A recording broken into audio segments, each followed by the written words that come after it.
Mana sizga YouTube uchun tayyor, to'liq va jozibali 2026 yilgi Chevrolet Cobalt haqida 1000 so'zga yaqin, taxminan 1000 so'z uzunlikdagi matn sarlavhasiz. Bevosita videoda o'qish yoki skript sifatida ishlatishingiz mumkin. Matn mahsulot tafsilotlari, dizayn, muhandislik, xavfsizlik, narx mavjudlik va yakuniy tavsiyalarni o'z ichiga oladi. Manbalarga tayangan asosiy faktlarni oxirgi gaplarda ko'rsatdim. Yangi 2026 Chevrolet Cobalt. Bu Chevrolet brendining ixcham sinfdagi avtomobil maydonidagi qaytishi bo'lib, oldingi avlodlardan ancha zamonaviyroq va raqobatbardoshroq tarzda taklif etilmoqda.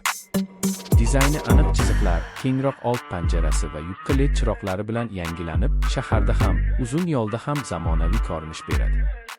Salon materiali sifatli va ergonomik joylashuvga ega. Markaziy konsolda katta sensorli ekran, raqamli asboblar paneli va qulay o'tirish pozitsiyasi haydovchi uchun qulay muhit yaratadi.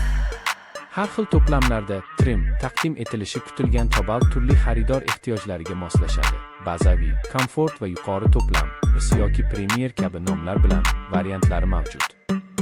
Bazaviy model shaharlik va kundalik foydalanish uchun tejamkor dvigatel va avtomatik yoki qo'l uzatmalar qutisi bilan taklif etiladi.